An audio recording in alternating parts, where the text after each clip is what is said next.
Bonjour Christine Elisabeth. Bonjour. Vous pouvez nous parler un peu du DNMAD spectacle? Oui, donc le DNMAD spectacle est une formation en 3 ans qui confère un niveau licence et qui a donc un diplôme de métier d'art, mention costume de scène. Donc ce diplôme permet à nos étudiants de pouvoir travailler dans le milieu du spectacle, d'être au service d'un personnage, au service d'une mise en scène, à travers tous les acquis qu'ils ont dans la formation. Donc on essaie d'aborder différentes techniques et différents savoir-faire qui leur permettent d'aller dans différents secteurs du spectacle. Que ce soit dans des grandes structures comme l'Opéra de Paris, l'Opéra Comique, la Comédie Française, les Ballets de Monte-Carlo, ou d'être dans des plus petites structures comme des compagnies de cirque, de danse, aussi se mettre à leur compte, avoir un atelier ou travailler pour des ateliers qui donnent des costumes pour différentes structures, et également de pouvoir travailler dans le cinéma. Pour compléter, en fait, le DNMAD de Cannes a une spécificité qui va allier l'historique et le contemporain. Donc on travaille de manière vraiment très en symbiose avec les arts appliqués et l'atelier. L'idée est de revisiter, de re-questionner le costume historique avec des concepts contemporains de manière à vraiment repenser les coupes historiques, les matières, l'ennoblissement textile. Donc on apporte une grande importance à ce travail justement de matière, d'exploration, voilà, toute la dimension exploratoire des matériaux. On peut le voir sur ce sujet par exemple. Donc on travaille différents types d'ennoblissement. On le voit ici avec un module coiffe et tissage. Donc l'idée est de retravailler des techniques qui sont traditionnelles et plutôt ancestrales et de les révisiter. Donc ici on a du tissage avec différents types de points. On a également par exemple du crochet, un travail de coiffe ou de masque qui est abordé de manière systématique en première ou deuxième année.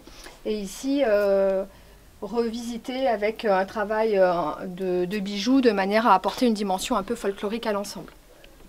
Donc là, en fait, on essaie vraiment de leur faire acquérir des savoir-faire anciens, comme ici le travail de corsetterie. Ici, nous avons des corps à baleine qui appartiennent donc à l'ancien régime. Et puis, on leur fait également aborder le corset avec des techniques un petit peu différentes. Et on essaie aussi d'aborder autant la femme que l'homme. Donc là, à travers un travail de pourpoint, qui à chaque fois sert de support. La technique sert de support justement à des travaux d'art appliqué d'ennoblissement textile. Donc là on le voit bien sur le pourpoint, puisqu'en fait le motif traditionnel du XVIe c'est les crevés, donc c'était l'idée d'inciser les matières. Donc ici par exemple on a travaillé essentiellement le corps avec des cuirs. Donc l'idée est de venir en fait retravailler, revisiter ce travail de crevé de manière plus contemporaine. Donc on le voit, le cuir ici, les matières sont incisées de manière très brute et avec un geste plus vif. Donc le cuir, ça permet de ne pas effilocher les matières. Donc on va retravailler le corps. Et puis à l'inverse, on va re-questionner les manches avec des techniques identiques, c'est-à-dire de taillade, mais avec des matières qui vont apporter davantage de texture et de flou à l'ensemble. Donc ce travail est mené avec des essayages sur de l'homme. Donc ça permet aussi de vraiment être en relation, de positionner l'étudiant en relation avec un essayage de comédien et de voir justement tous les enjeux du mouvement et de la scène. Ouais. Et on adapte bien sûr, alors ça nous permet de voir différentes techniques. C'est-à-dire que le cuir, c'est un matériau particulier, donc en termes de technologie, ça permet d'aborder différentes techniques et différents matériaux et de les explorer. Et là, on voit bien en fait qu'on travaille en fait des projets qui sont communs à l'ensemble des étudiants de manière à avoir une sorte de cohésion et de bien prendre en compte des contraintes, par exemple le scénique et une sorte de d'harmonie en fait qui est recherché, mais par contre on veille à ce qu'il y ait vraiment un travail d'individualisation, de sensibilité qui est développé pour chacun des étudiants. Alors après, on fait aussi des travaux qui sont plus académiques, on pourrait dire. Donc à travers, par exemple, ici, des recherches historiques et une adaptation, ici, à travers ce dossier sur la broderie, une exploration et une adaptation des points de broderie académique qui leur permettent ensuite de les transposer dans les recherches d'ennoblissement. Oui, donc tu disais, Elisabeth, qu'il y a une finalisation du travail qui se fait aussi en images. C'est ça, c'est important. En fait, ça permet de retrouver en fait la dimension scénique et la distance nécessaire quand on fait un costume de scène. Donc avec tous les enjeux, par exemple d'un décor ou d'un éclairage naturel ou artificiel. Et c'est un bon moyen, au travers de la photo, d'observer un petit peu tous ces enjeux liés à la scène.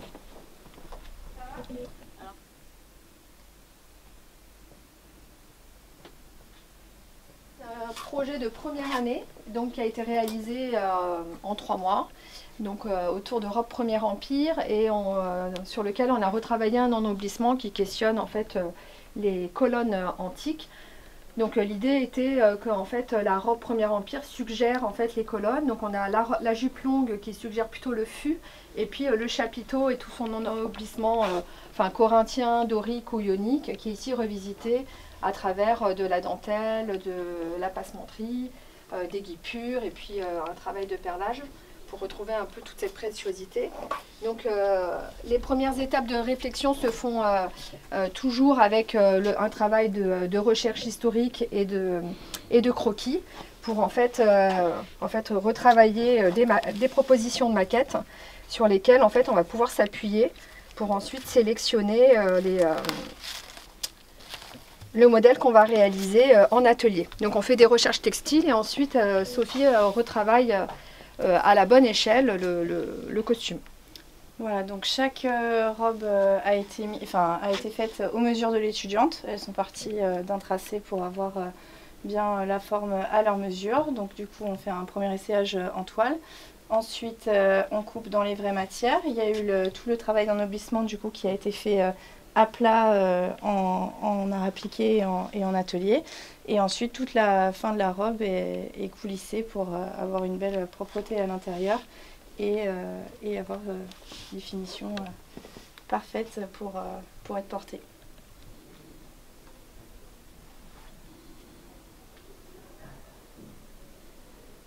On a revisité sur ce projet, pour notre module masque, en fait, des masques du Cameroun qui s'appellent les masques éléphants. Donc on a gardé les structures traditionnelles de ces masques et par contre on a revisité toute l'ornementation et l'ennoblissement textile et on y a ajouté en fait un masque qui lui en fait n'existe pas dans le masque traditionnel. L'idée est vraiment que chaque étudiant a pu retravailler avec des techniques différentes et qui lui sont propres. En fait le travail d'ennoblissement, il y a du tufting, un travail de perles, de la broderie, enfin voilà, il y a une sorte de diversité de techniques utilisées. Et... Alors bien sûr, à travers ce module, on a pu explorer les techniques propres au chapeau, donc qui permettent d'avoir la structure qui tient le masque. Et comme c'est destiné à un comédien qui est censé jouer sur scène, on a donc créé un espace avec du crin qui permet à la personne de pouvoir voir, même en portant ce masque qui le cache. Et donc, elles ont donc pu aborder des techniques avec des matériaux rigides qui peuvent être ensuite transférés dans d'autres accessoires du costume.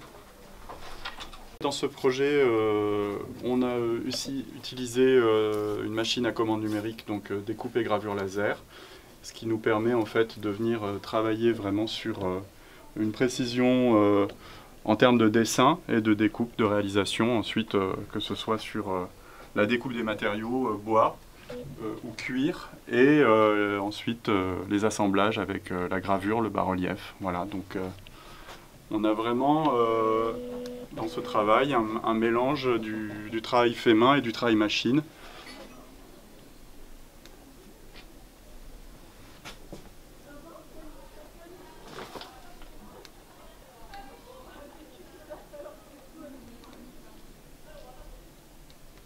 L'année dernière, nous avons été contactés par le musée Bonnard du Canet pour réaliser un projet en partenariat donc, avec le musée, avec l'école de circassiens Piste d'Azur, pour réaliser des costumes de cirque en lien avec l'exposition Toulouse-Lautrec. Donc nous avons d'abord pris les mesures sur les circassiens et nous avons ensuite réalisé avec les étudiants de première année des bloomers et des bustiers correspondant à l'époque 1900.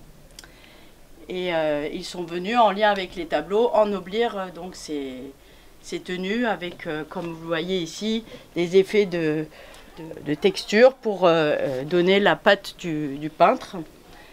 Et ensuite, ces costumes ont été portés lors de la nuit des musées pour réaliser un spectacle sur le parvis et avec les élèves circassiens qui ont eux aussi travaillé de leur côté. Voilà quelques photos du spectacle. Et ils avaient mis également en scène des mini-scénettes dans le musée lors de la visite. Et les costumes de nos étudiants étaient exposés donc, dans les salles.